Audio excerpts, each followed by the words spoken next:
afternoon. I'm Nick Damascus, Director of Beloit Public Library. I want to welcome you again to another episode of Civic Affairs. And we have a great talk for you today. Brad Boll will be talking on K-12 education in the state of Wisconsin, education funding.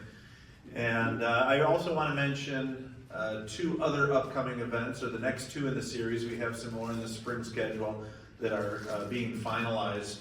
But Bob Chady, who is here and has been a faithful attendant of all or most of these presentations, he's the Director of Finance for the School District of Beloit, and he will be here giving his presentation February 19th. So you'll want to come to that. And then on March 19th, how changing demographics impact Wisconsin's economy. And that will be, it'll be a duo. One will be Drew Pennington, who is also here, City of Beloit Economic Development Director, and Dale Knapp, who is the Forward Analytics Director. So just trying to present as many facets of local government, schools, all the things that affect us and build our community into something great. And then I guess just lastly, I want to again thank the Beloit Public Library, Beloit Public Library Foundation, the State Line Community Foundation, and Peeper Power for funding and playing a major role, not only in the series as a whole, but also the lunches that are provided today. So I'm thanking all of them. And with that, Brad Boll, the Director of Finance for the School District of Beloit-Turner.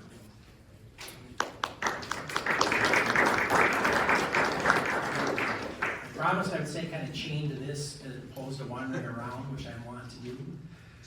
Thanks for the introduction. This kind of thanks everybody that Nick already thanked. I will at the back, almost nothing you see here was created by me. I probably stole some from Bob, stole some from people I saw last week at the State Education Convention, a lot of it from WASBO, the Wisconsin Association of School Business Officials. And then, because so many districts have had to go to referendum campaigns, a lot of districts have had pretty good explanation of where we're at with school funding. If you have a question, ask. I'm going to focus not really locally, but kind of statewide, and then how that impacts us locally, I guess. I may mention Turner specifically. I may talk about open enrollment. I'll definitely talk about referendum, a little bit about tax at the end. That's really not my topic. I'm talking about how the state funds its schools. There's even an important part of that I won't say a word about, and that's levy credits, but there's a bunch of aspects of this. But if you have a question, ask. If I'm looking up here and sit out there, I don't see you, holler at me, and I'll try to address your question. So the topic, Wisconsin K-12 school funding, learn through visuals and simplistic language. I won't use any big words. How the state of Wisconsin funds K-12 public education.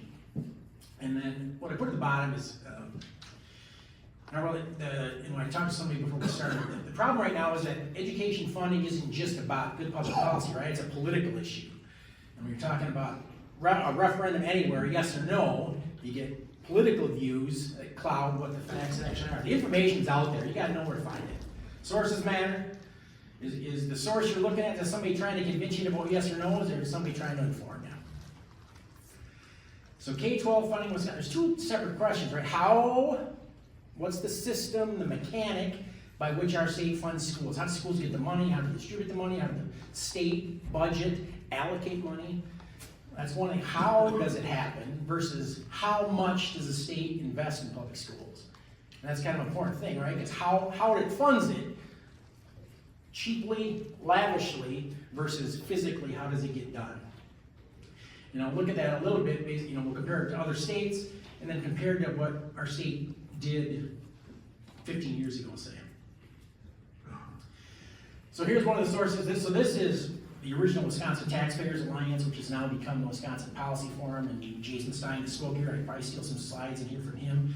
This would be when Todd Berry was in charge here back in 2016, but most of what it says here is still true. Schools in Wisconsin are funded largely with a combination of state aid and local property taxes. What are some of those factors? But that's still an 8-page explanation of how schools get financed. It's relevant, accurate. Legislative Fiscal Bureau, who is nonpartisan. Any member of the legislature can request a report. So they write for Democrats, write for Republicans, but there's, if you're having trouble sleeping, this 31-page article isn't too bad. This 57-page one is much better. You won't get through more than 20 pages of that. And then here, so this is what I talked about. So this is from a referendum campaign, and this will be on the library website, but this is an active link. But what they're talking about, in order to talk about why a district would need a referendum, they got to talk about how schools are financed. And I just took this bullet point from them. Public school districts primarily receive revenue from two sources: state general aid, which is equalization aid, same thing, and local property taxes. So let's start there.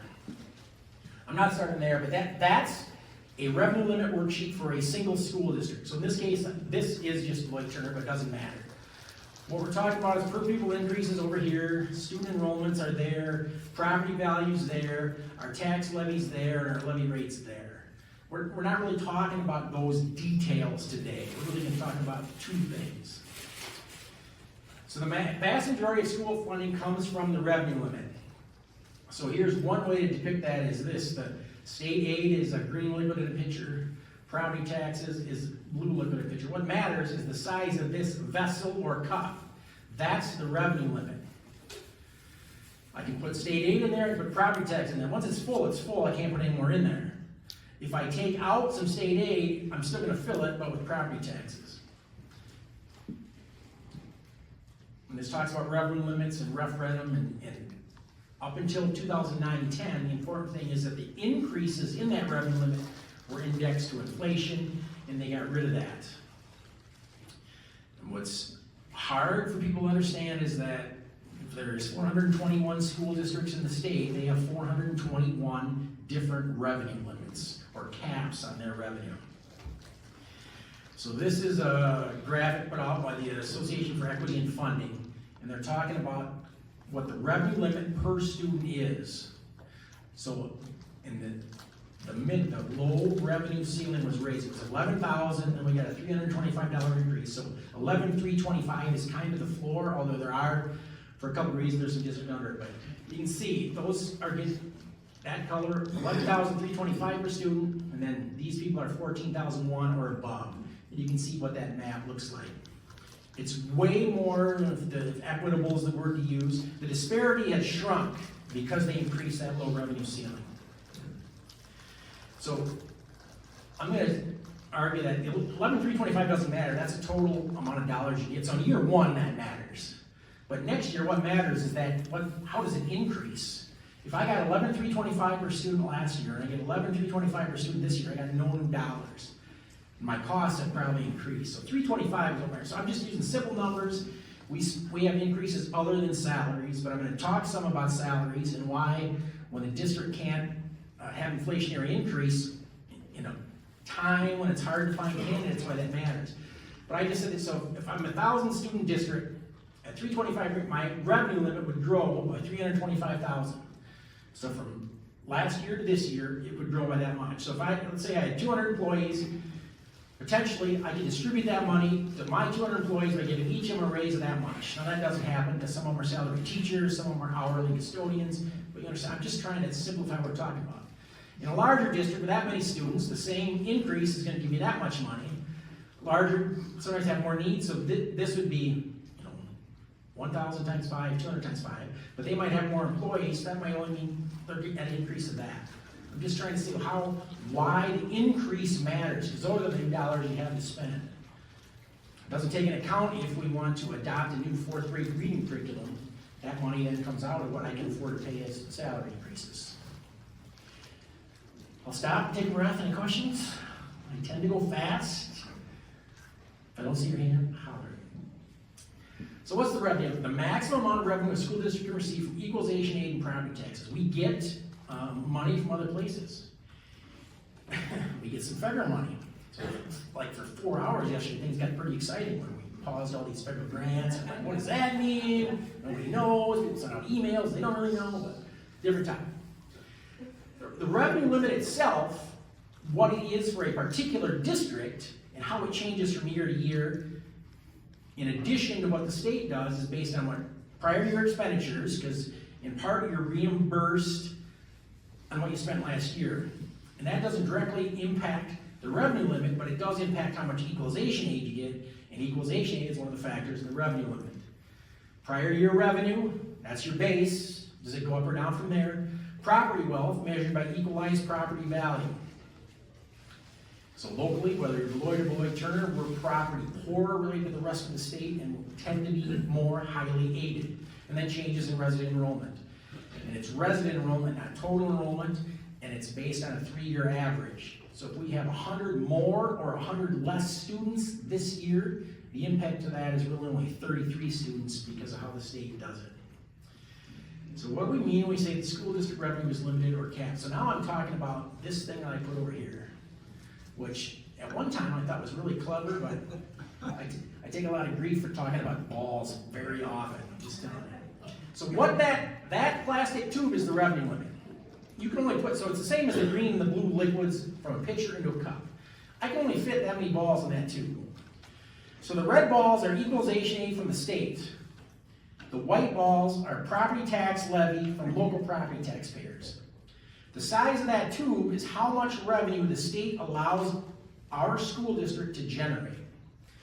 If the state gave me $2 million more in state aid, but did not allow that tube to grow, that's just property tax relief, because then I get $2 million less in property taxes.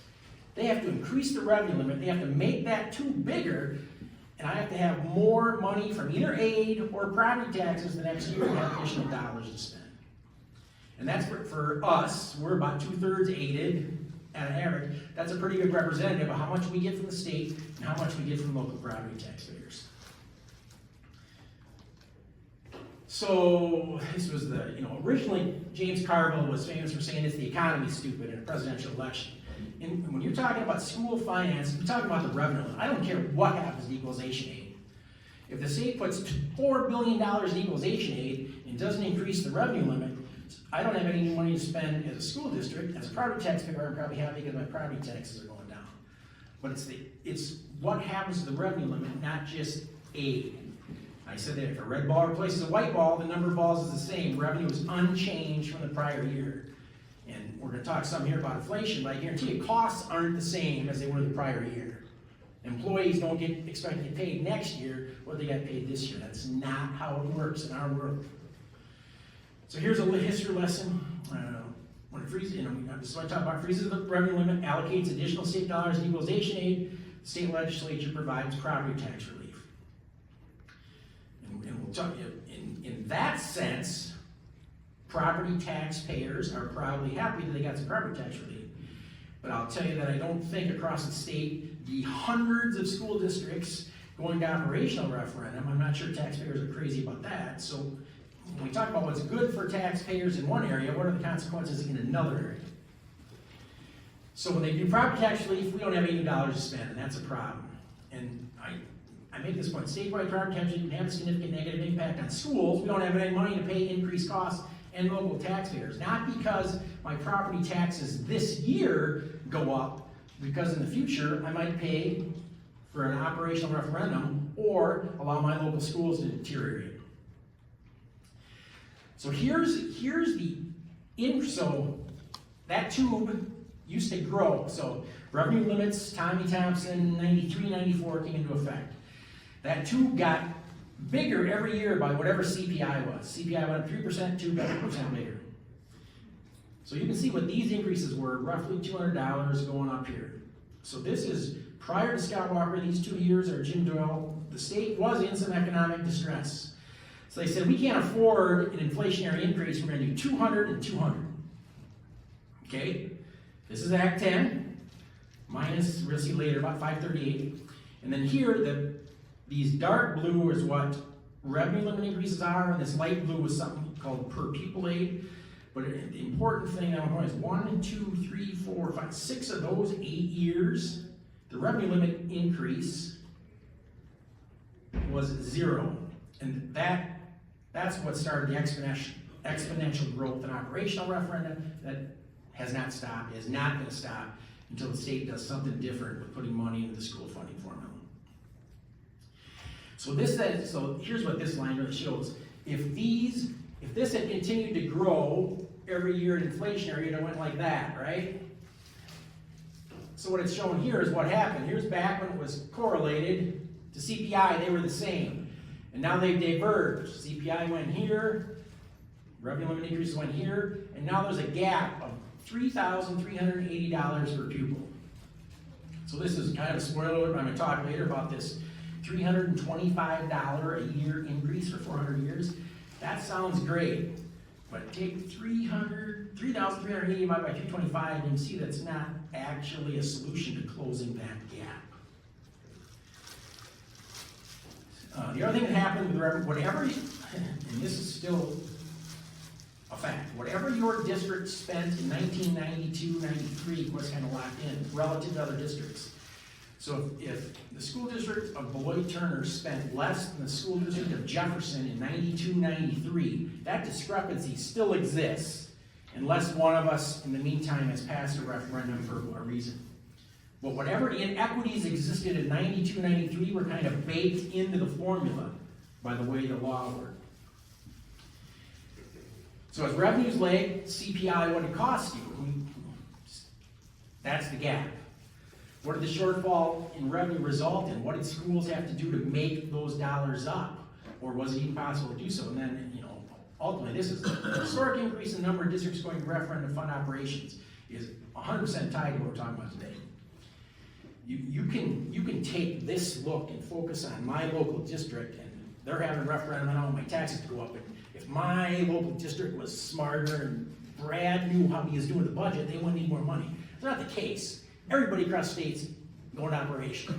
It's not because 421 school districts have business managers don't know what they're doing. Here's a completely different gap, but this is part of the problem. So this, I stole this from one, but this is talking about, this is CPI, all goods and services. In this time period, 2000, 2024, up by that, I think it's 86%, I can't quite see. This is the price of cost of healthcare. So this is a national number. So what this is saying is that part of the problem is we don't just have to pay employees, we have to provide benefits. The cost of insurance is skyrocketing. Why is the cost of insurance skyrocketing? Because the cost of healthcare is skyrocketing. So this isn't the cost of the insurance premiums, this is the cost of the healthcare. So while CPI is going, I was gonna say crazy, 86%, the cost of healthcare is even more than that. So there's a gap there. So that's part of the problem, because that's one of the costs that's out of control for school districts, and the revenue's not keeping up. So just reiterate, so it was the dam broke in that period where for 6 to 8 years it was 0. There was a couple years of 50. When you go from 200 to 200, Act 10 minus 538, a couple of years of 50, a couple of years of 75, and a bunch of zeros. That's where we're at.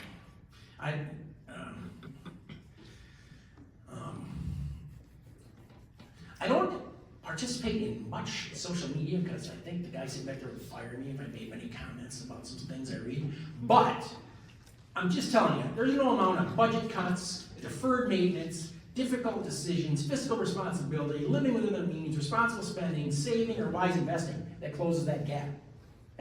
That's not possible.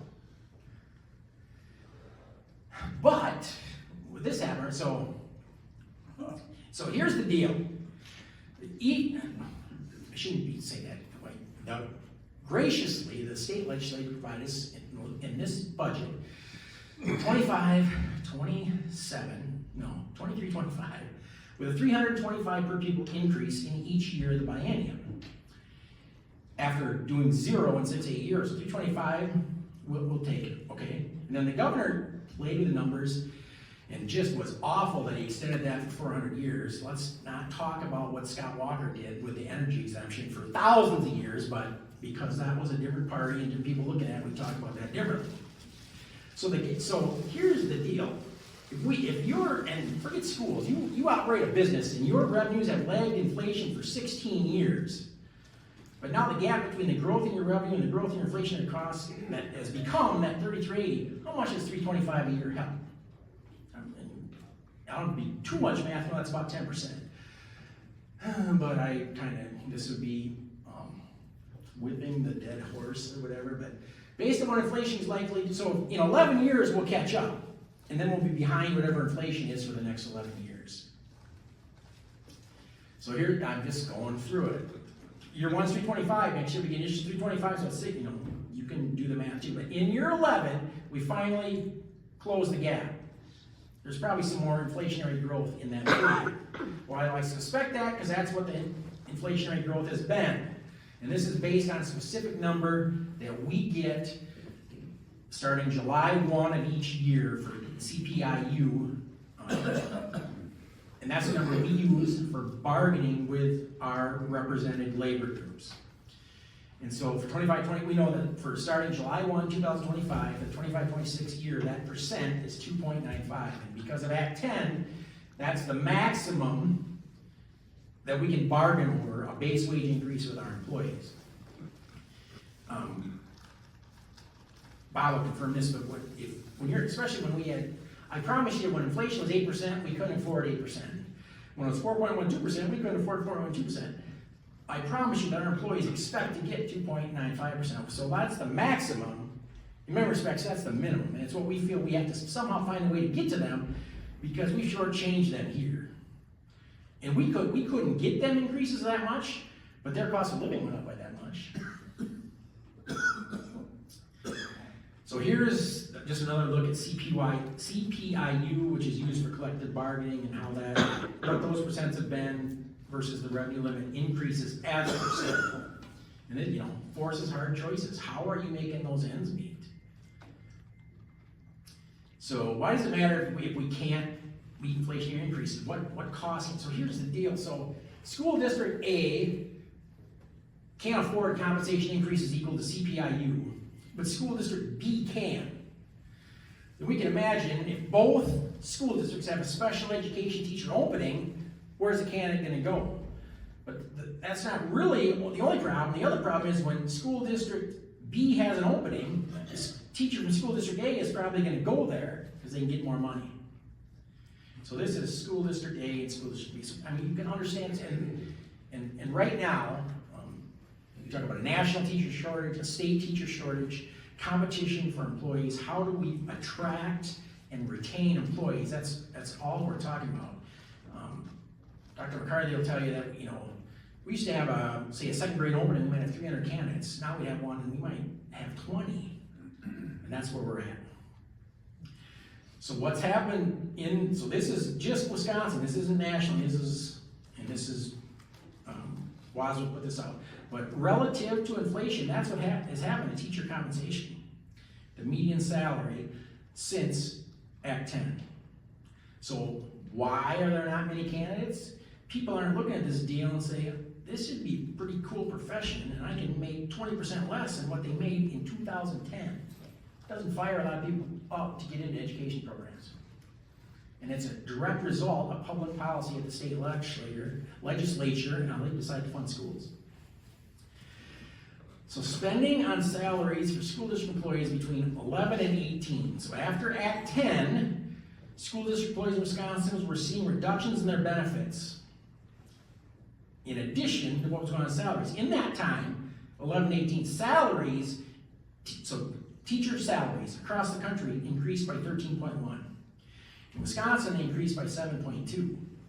So we lagged, over that time, raises for teachers. At the same time, we were taking money out of their pockets to pay for more of their benefits.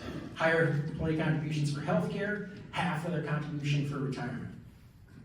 And I understand you say it's a time they paid their fair share, but you need to understand what that means in terms of what their take-home pay is as a percentage of their salary and why it's so hard to find teachers right now. It's not hard to put those puzzle pieces together. Teacher compensation matters. It's hard to compete as a school district. 10 years ago, a teacher never left a school district in the middle of the year.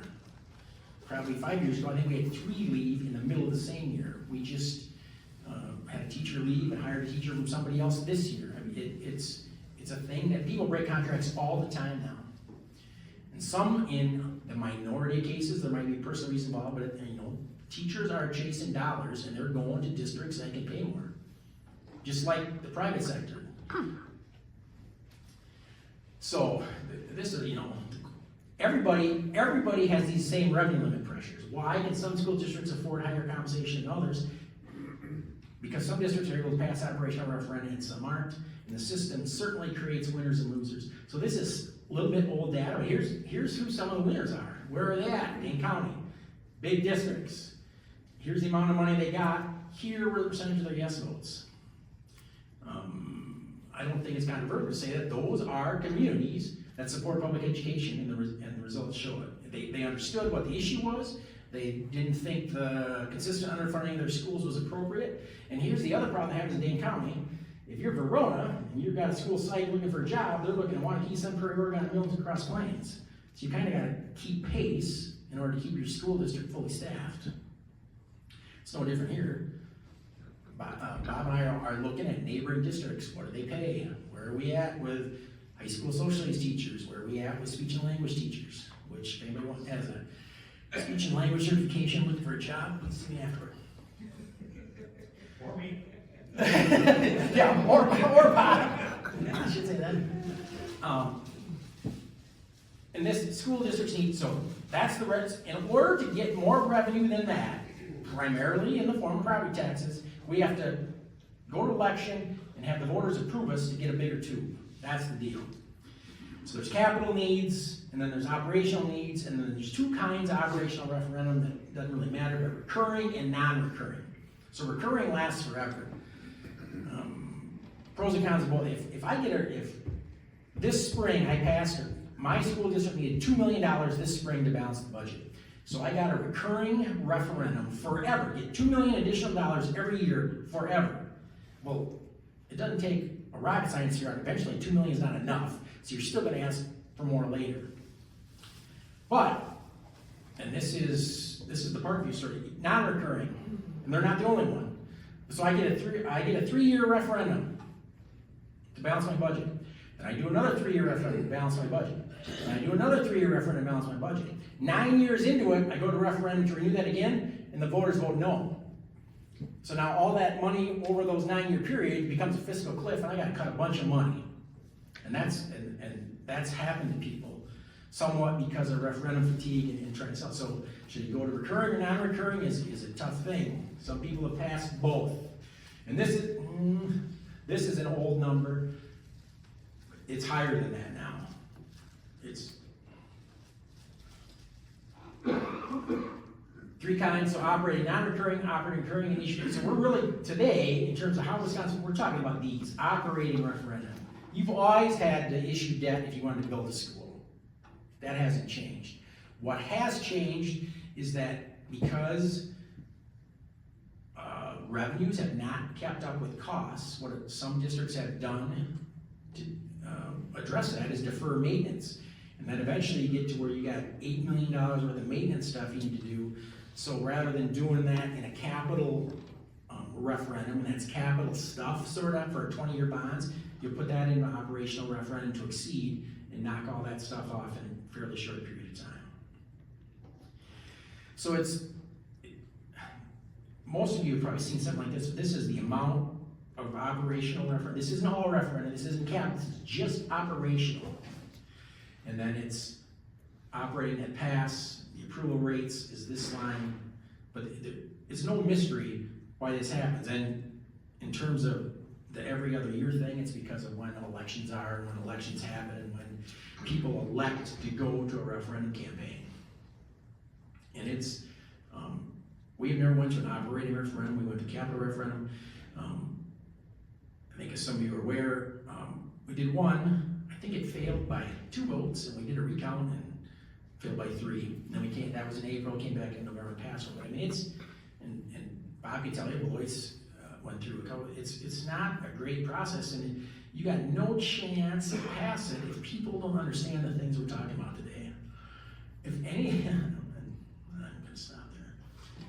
So here's some more information on the trends of operating referendums. How many were in 2024 total, how many passed, and here's the thing. So when we talk about, I'm gonna talk about what the state surplus is. So voters approved $1.09 billion in that 131 school districts.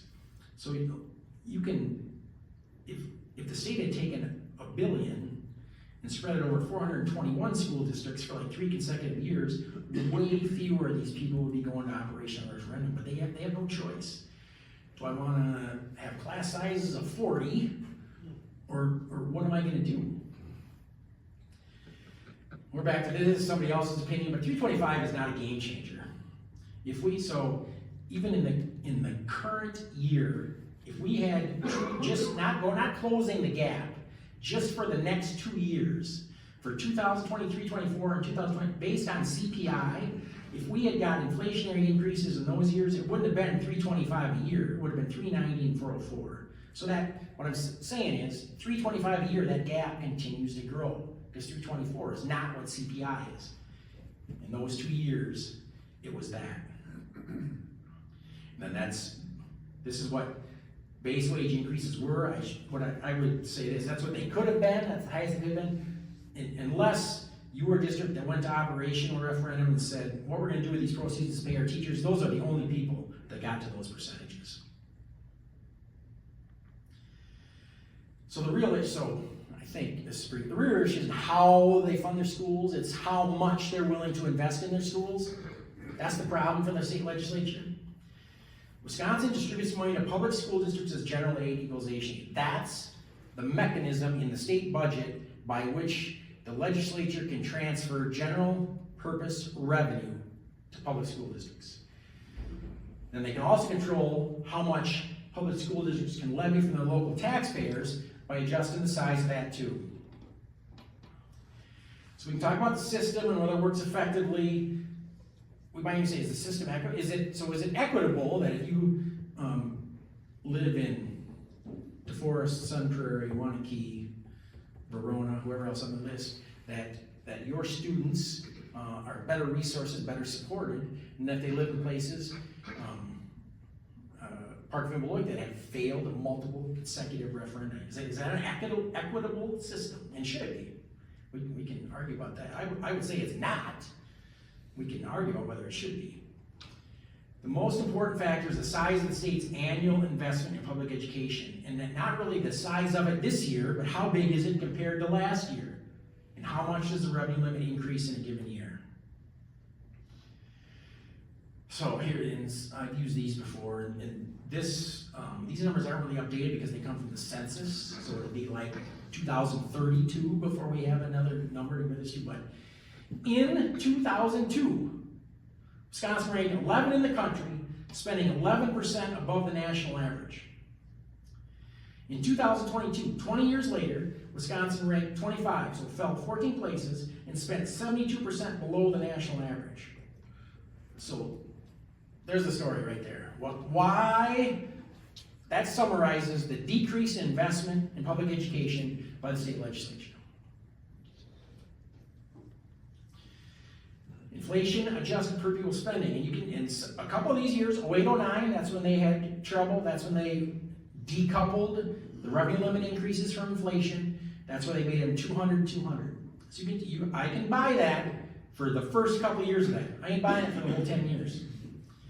During that time, adjusted per inflation, per pupil spending across the United States increased by 5.4%, decreased in Wisconsin by 1.4%, and during that time, state GDP increased by 13%.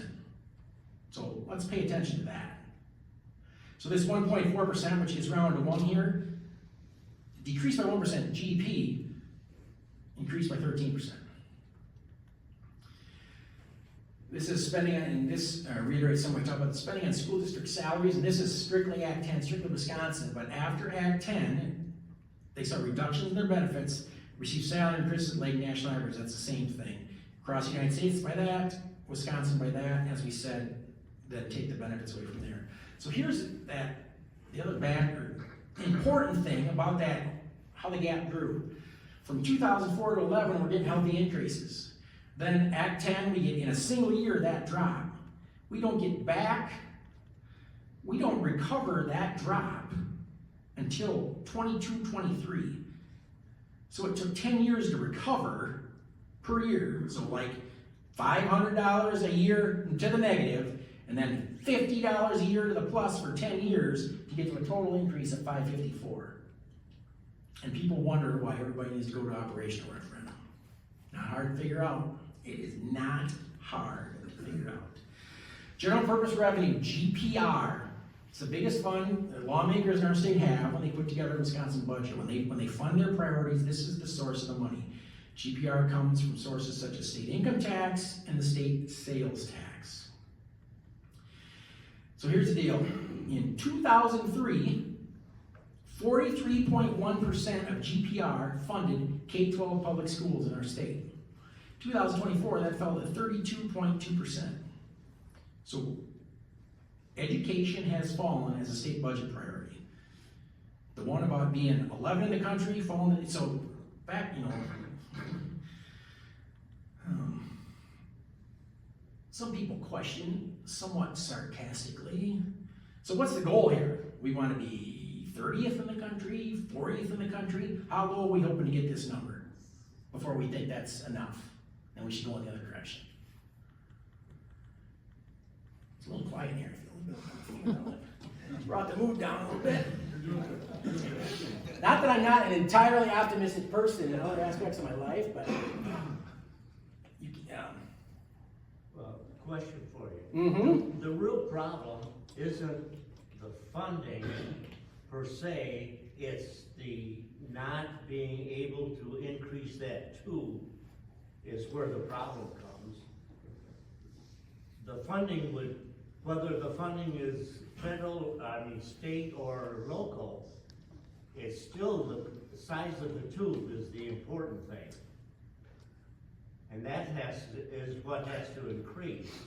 And then you can increase your real estate taxes or state funding, whatever it comes from, because some municipalities are able to get a lot more money out of their property taxes, and they don't get as much state aid because of the value of the property.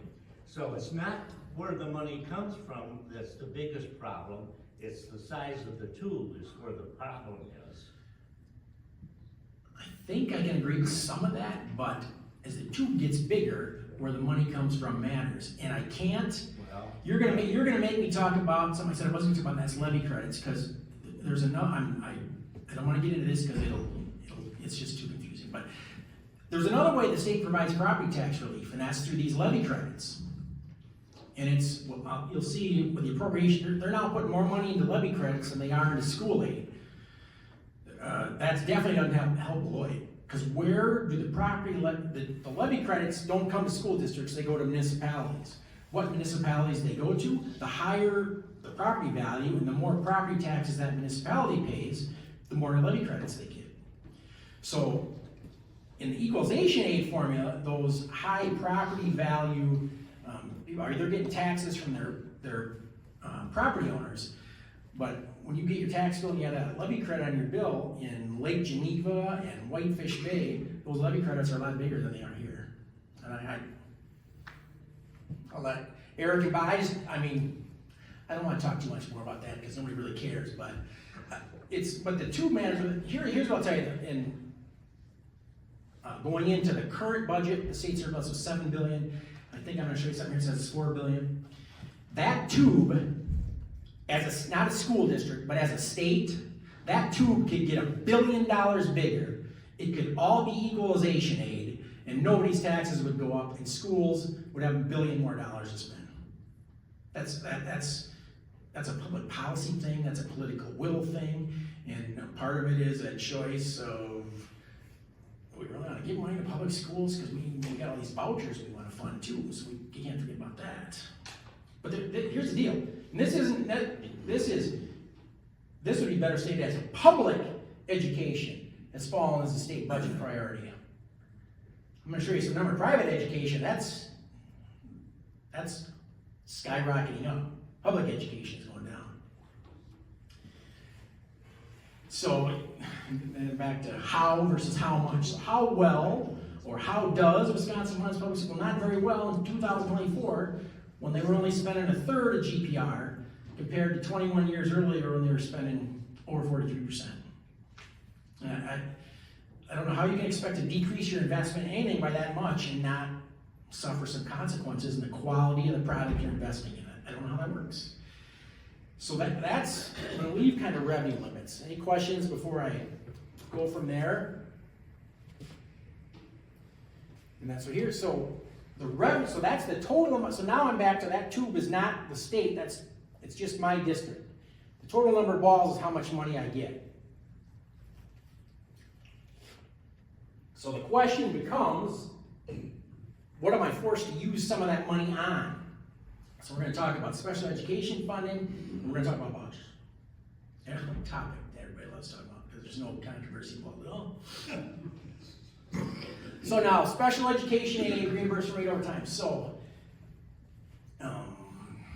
school districts have fund accounting, so we have a general operating fund that funds all of our operation. We have a separate fund, special education fund, that funds all of our special education services. At the end of the year, the special education fund is always in deficit. In our case, roughly a $25 million budget, Fund 10 total. The Fund 27 budget is about $2 million in the negative. So we gotta move $2 million from Fund 10 to Fund 27 to cover the cost of special education services. Why is that? Because for every dollar we spend on a special education student, we do get some state aid. We get, back then, 35 cents on the dollar, now roughly 32 cents on the dollar. They're estimating for the current school year, 30 cents on the dollar. And so it actually dropped from last year to this year.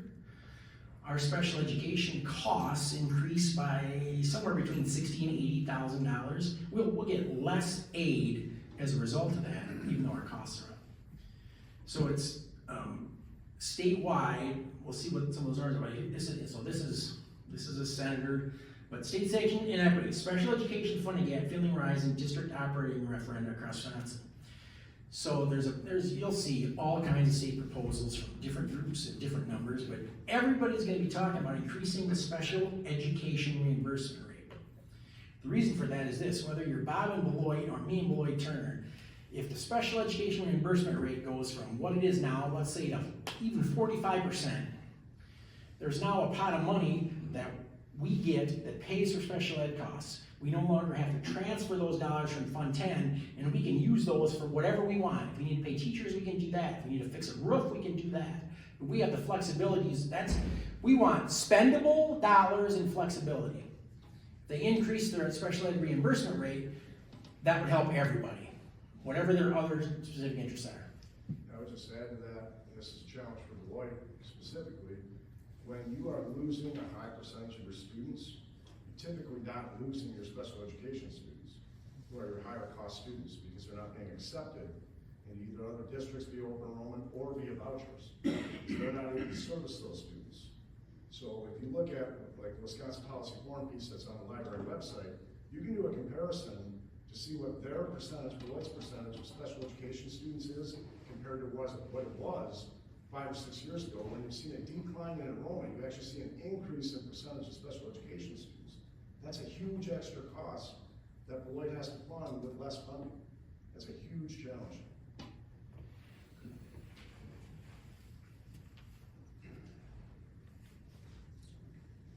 So here's more talk about special education. So in 2023-24, so last year, there were $1.16 billion in unfunded costs, which means collectively across the state, districts had to transfer that much money from Fund 10 to Fund 27 to cover their special education costs, which I'm back to, if statewide that tube was $1 million bigger, we'd all be in a better place because it would get distributed based on reimbursement of special ed services, as opposed to other ways. If that tube got bigger, it would get distributed through the equalization aid formula.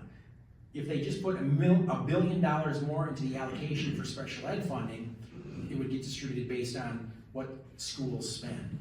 There's some talk about, they do an allocation because they were going to get 1/3 funding for special ed, but they don't do it as sum sufficient, they do it at sum certain. So they look at the prior year's special ed costs, they estimate that those are going to grow in inflationary percent. 1/3 of that number is whatever it is, $2 billion. Well, at the end of the year, they can only then distribute $2 billion. So that's why we only end up getting 29.5% instead of 33%. Versus some sufficient means a third is a third. At the end of the year, they total out the numbers, school districts get a third. You'll hear, won't be long, we'll be in budget season, talk about special ed reimbursement rate and some certain versus some sufficient. And then, so this is, for 81 districts, the amount needed to fund special education could have been covered by the amount of their referendum, which means if the reimbursement rate were higher, they would operate exactly like they do now, and those 81 districts would not have needed a referendum to do it, because those dollars would have still been in Fund 10. So now we're talking about, so this is not the amount per student, this is the amount of the annual increase. So we all talked about that there. Our revenue limit went up by $325. K-8 voucher school per pupil went up by that much. A special needs voucher increased by that much. An independent charter school increased by that much. And a high school voucher school increased by that much. So what does that mean? Let's, I have in, let me get 9th grade, so I didn't put this on here, but the current year transfer amount increased by about that much. But that means that, and what this results in different totals. So this total now is $11,325. The total transfer amount is about $8,694. So these aren't the total numbers, these are the increase in each student. So when I lose a student to Bob in the school district of Beloit or vice versa, last year versus the year this became ineffective, we're losing an additional that many dollars per student. What are we getting in addition is that much. So when we talk about what's equitable between private and public schools, there are clearly some reasons for concern. Wisconsin ranks 3rd in the nation in the share of state education dollars on private K-12 options. That would be great if the state could afford to adequately fund the public school system, which they've established. They basically established 2 different school systems, and they're having trouble adequately funding either of them. At the same time, and this is a little bit, but local taxes, the share of income have never been lower. This is Jason Stein, who's been in this room. This is his stuff. And this was at least 50 years, and state and federal taxes on families and businesses are also near historic lows. So this is a different take on that. State, local, and combined taxes as a percent of Wisconsin income. You can see what that is. Combined, state, local, and this is average across the state. This is made possible by spending less than other states on K-12 education. Now, Wisconsin's tax burden has dropped below the U.S. average and from highest to second lowest among neighboring states behind Michigan. And that the regional thing is a big thing, especially when you look at things, Iowa, Minnesota, or some of the schools we compare in other measures, so we should compare financially too. School property tax levy as a percent of personal income or tax burden, you can see what that has done over time. Same trend. I mentioned this number before, the state surplus right now, estimate that. So there's a state surplus of $4 billion. There's an additional $1.9 billion in a rainy day fund. I don't really pretend to know what those mean, but I do know if I add those two together, I'm pretty close to $6 billion. That I can figure out. State can address priorities. They could address a needed investment in public schools without significant property tax increases. It depends what their priorities are. This is general. So here's what I was talking about in terms of where they put them. So this is the last. So we're in the 24-25 school year. So we're in year 2 of this biennium. In this biennium, they increased total general aid by $1.2 billion. Public schools got a little more than a third of that. Voucher aid and school levy tax credits. And what's really significant about this is $590 million in levy credits, $501 million in equalization aid.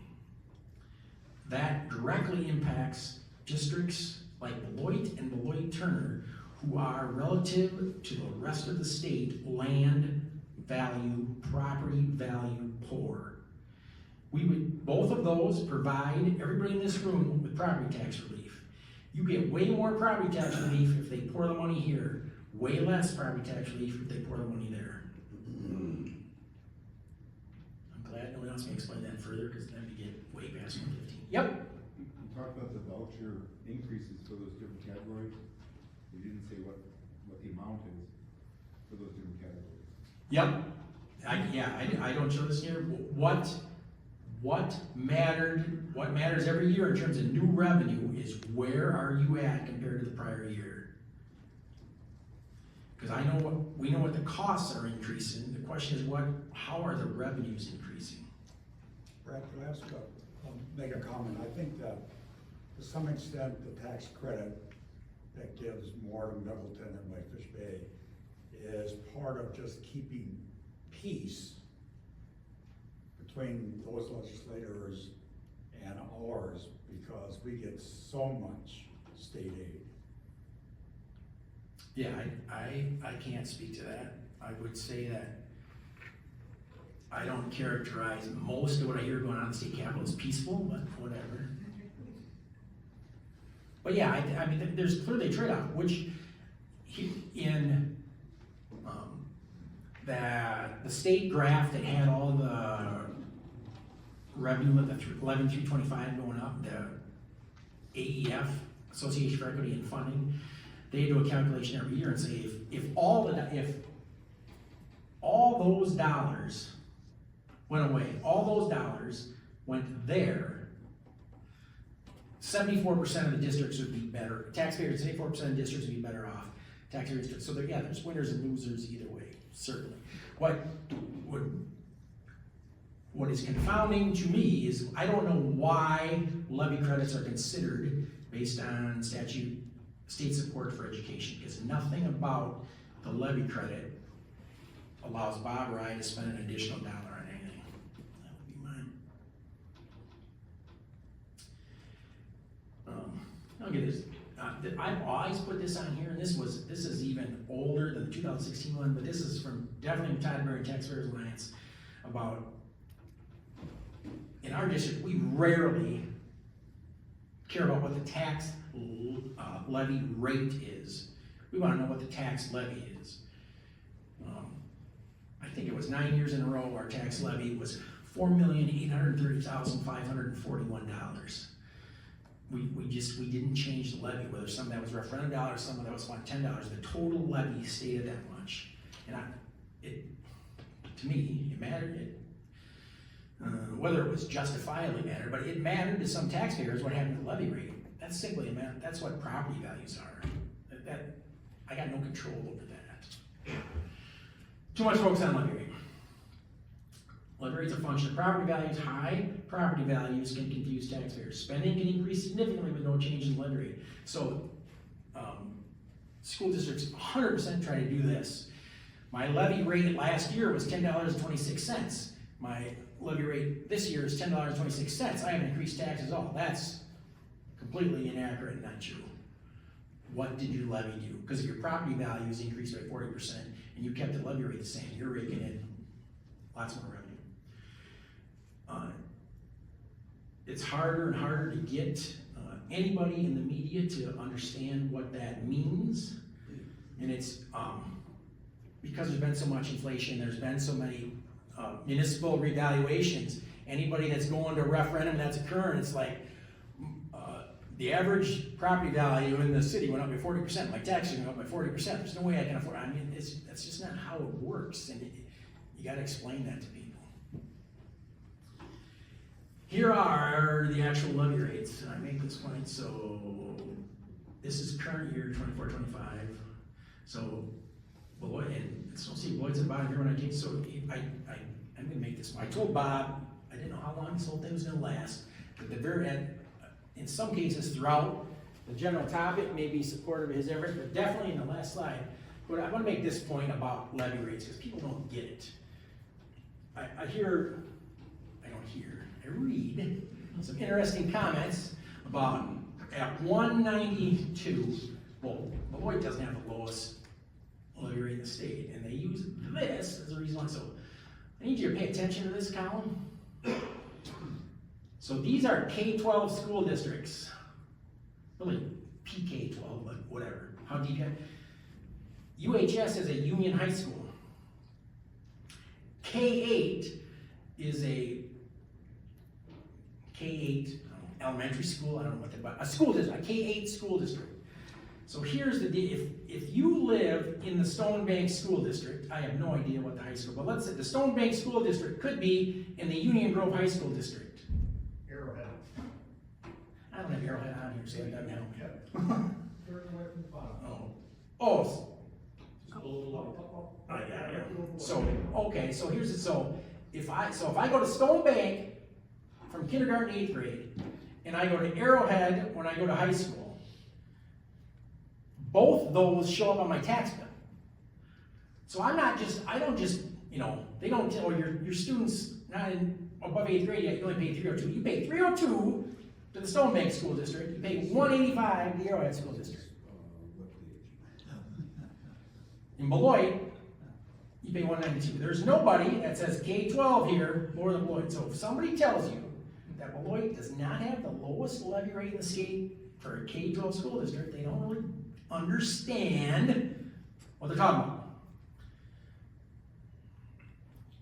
Here's, this will be on the library, but this is all good stuff. These are all live links in here.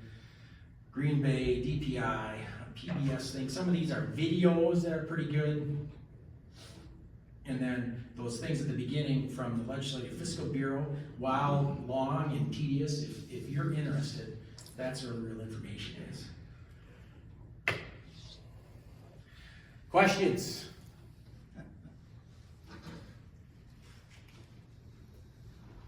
I think if you just call them out as long as Brad, you repeat. Go ahead. What states are doing it well, or at least better? I can't speak to that.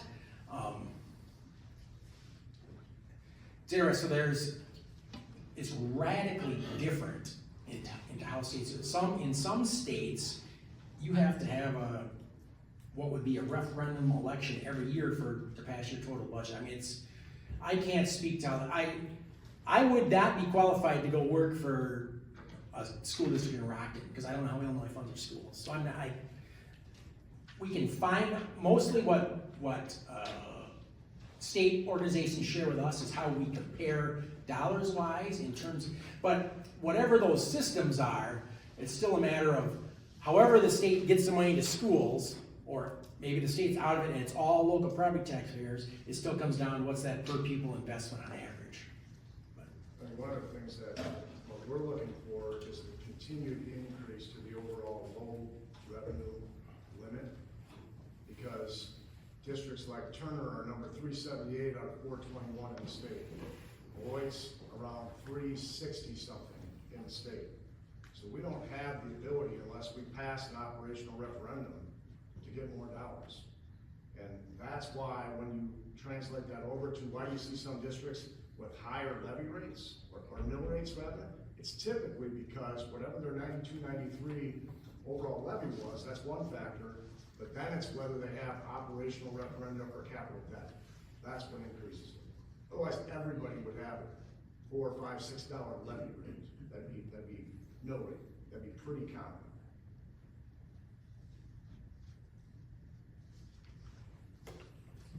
That's all I got. We're scheduled 1:15. You can go to recess now.